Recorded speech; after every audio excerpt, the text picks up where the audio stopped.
नमस्कार दोस्तों, सर जी क्लासेस में आपका स्वागत है। तो हम लोग जनरल साइंस पोर्शन कवर कर रहे थे UP PSC assistant engineer examination के लिए, जो कि आपका अभी ये होने वाला है।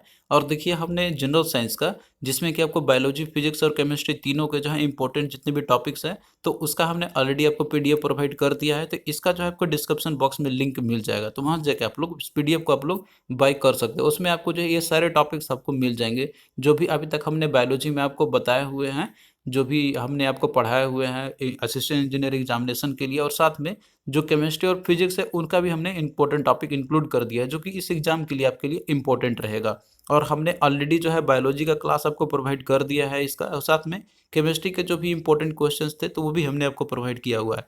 तो आज से हम लोग जो है फिजिक्स के जो भी क्वेश्चन पूछे गए थे प्रीवियस ईयर में, उसको हम लोग यहाँ पे डिस्कस करेंगे, और साथ में जो भी इंपॉर्टेंट कॉन्सेप्ट होंगे उनको भी यहाँ पे हम लोग कवर करते चलेंगे। तो इससे जो है आपका जनरल साइंस यहाँ पे आपका कुछ हद तक कंप्लीट आपका हो जाएगा इसके थ्रू। और पीडीएफ का लिंक दिया हुआ है डिस्क्रिप्शन बॉक्स में, तो वहाँ जाकर आप लोग इसे बाय कर सकते हैं। और साथ में जो प्लेलिस्ट हमने बनाया हुआ है जनरल साइंस का, तो इसका भी डिस्क्रिप्शन बॉक्स में लिंक दिया हुआ है, तो वहाँ जाकर आप लोग सारे वीडियो को देख सकते हैं। तो चलिए स्टार्ट करते हैं हम लोग आज का क्लास। तो यहाँ पे देखिए आपका पहला क्वेश्चन है इसमें कि which of the following is a vector quantity. तो इसमें से कौन सा वेक्टर क्वांटिटी है? तो ऑप्शन में देखिए दिया आपका फोर्स है, प्रेशर है, एनर्जी है और टेम्परेचर है। तो इसका देखिए राइट आंसर ऑप्शन ए हो जाएगा, दैट इज फोर्स। तो फोर्स जो आपका ये एक वेक्टर क्वांटिटी है। तो देखिए जितने भी फंडामेंटल जो क्वांटिटी आपके होते हैं यूनिट्स ऑफ मेजरमेंट्स के अंदर में, तो इन सभी को हम लोग यहाँ पे देख लेते हैं, क्योंकि इनसे भी क्वेश्चन आपके पूछे जा सकते हैं एग्जाम्स में। तो यूनिट आपका जैसे हम लोग मेजरमेंट करते हैं, जैसे कोई भी मान लीजिए कि स्टैंडर्ड होता है जिसके थ्रू हम लोग कोई भी क्वांटिटी होती है उसके हम लोग मेजरमेंट कर सकते हैं।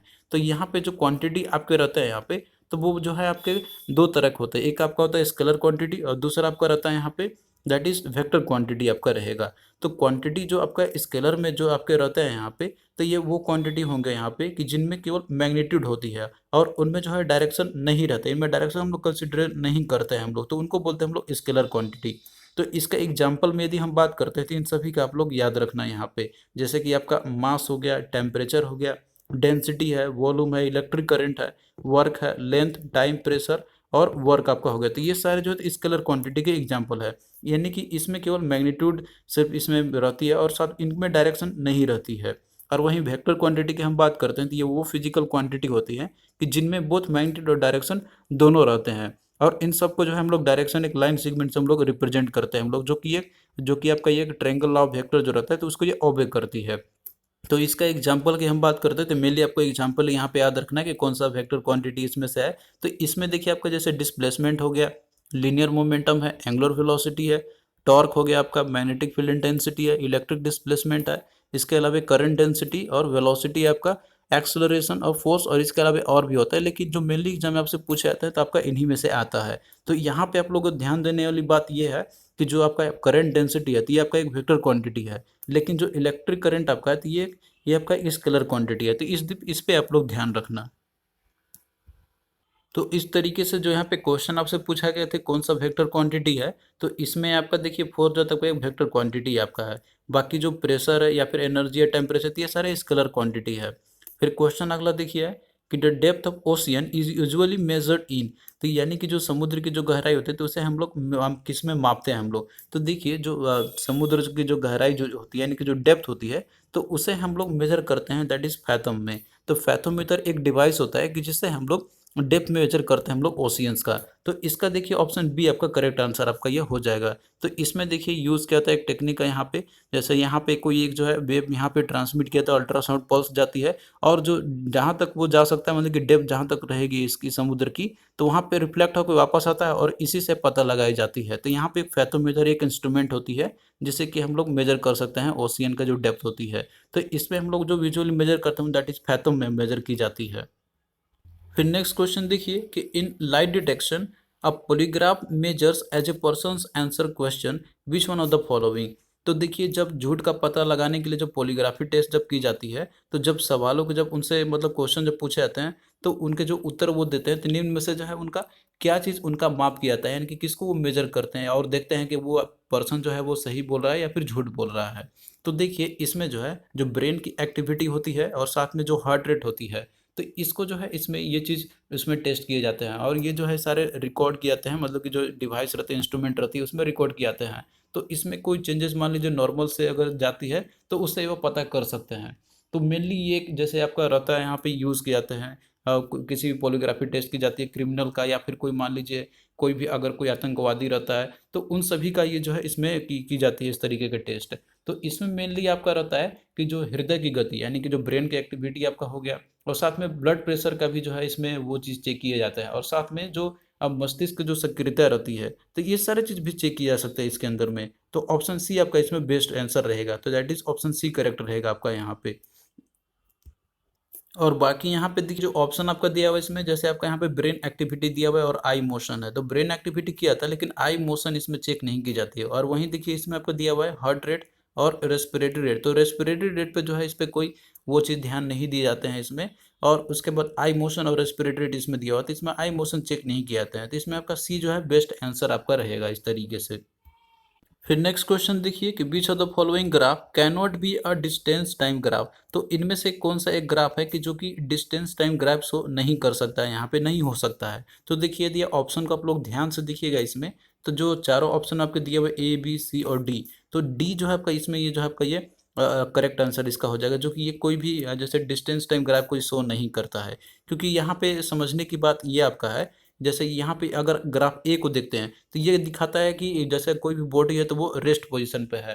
क्योंकि ये कंडीशन आपका हो सकता है कि मान लीजिए टाइम इंक्रीमेंट हो रहा है लेकिन डिस्टेंस जो है उसका, यानी कि जो आपका दिया हुआ है डिस्टेंस का ग्राफ है और टाइम का ग्राफ है यहाँ पे मतलब जो रिप्रेजेंट किया गया हुआ है, तो ये कंडीशन शो करता है कि बॉडी जो है रेस्ट पोजिशन पे है, यानी कि टाइम के साथ उसमें कोई चेंजेस नहीं आ रही है।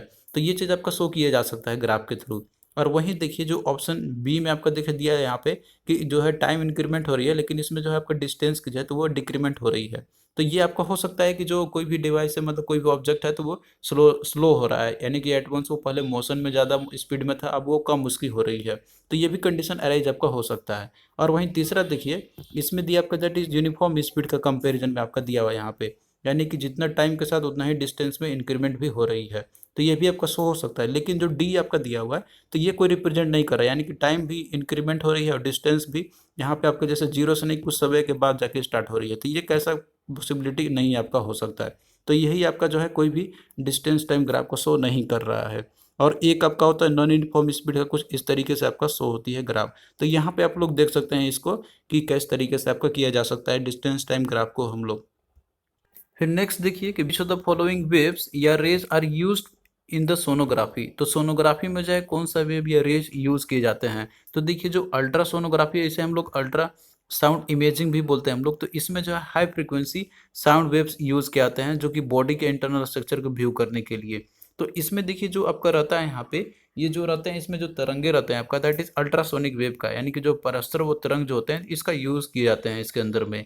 और देखिए इसके थ्रू अल्ट्रासाउंड इमेजेस के थ्रू जो है ये कैप्चर जो किया जाते हैं इसके थ्रू, तो हम लोग बॉडी के अंदर में जो मूवमेंट होते हैं इंटरनल ऑर्गन्स का, और साथ साथ में जो जो ब्लड फ्लो करते हैं ब्लड वेसल्स के अंदर में, तो उन सभी का मूवमेंट को भी इसमें देखा जा सकता है।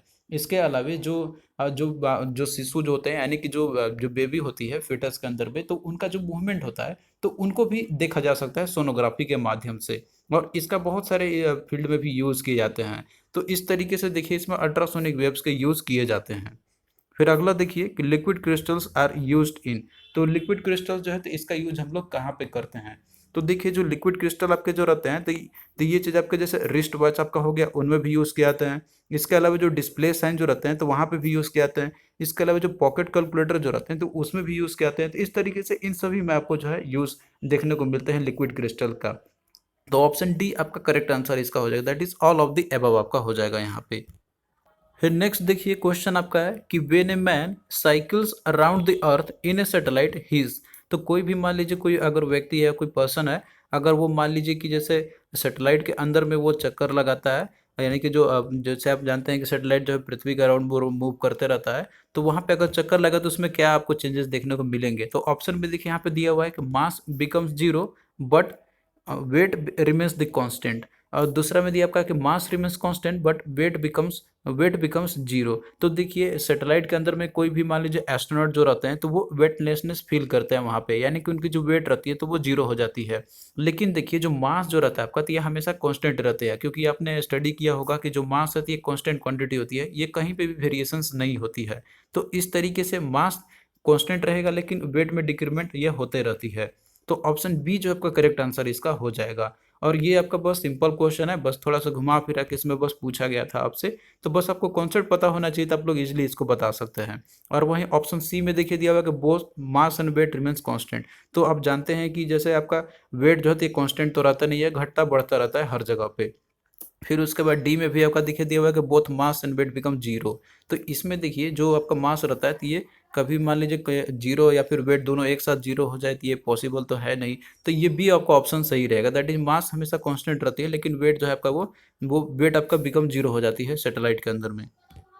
फिर नेक्स्ट क्वेश्चन देखिए कि satellite is kept moving in its orbit around the earth, it does so due to. तो देखिए जो सैटेलाइट जो रहते हैं, तो वो अर्थ के ऑर्बिट में वो मूव करते ही रहते हैं उसी के ऑर्बिट में। तो ये किस कारण से ये होती है, तो देखिए इसके पीछे रिस्पॉन्सिबल होता है दैट इज सेंट्रीपिटल फोर्स। तो सैटेलाइट जो बढ़ते हैं मतलब ऑर्बिट के अर्थ के ऑर्बिट के अराउंड वो मूव करते ही रहते हैं।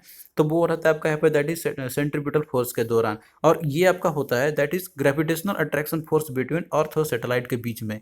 क्योंकि देखिए यहाँ पे अगर मान लीजिए ग्रेविटी का पुल अगर नहीं रहता है, तो ये जो मतलब कि जो सैटेलाइट जो आपका है, तो ये जो है आपका एक स्ट्रेट लाइन में ये फॉलो करता है। और ये कभी भी मतलब अर्थ के ऑर्बिट में ये मूव नहीं करता, क्योंकि यहाँ पे ग्रेविटेशनल पुल रहती है बिटवीन अर्थ और सैटेलाइट के बीच में, और साथ में सेंट्रीपिटल फोर्स लगती है, तो इसीलिए जो इनवर्ड इसके ये मूव करते रहती है। तो इसके पीछे रीजन आपका दैट इज सेंट्रीपिटल फोर्स का। तो ऑप्शन बी इसका करेक्ट आंसर आपका हो जाएगा।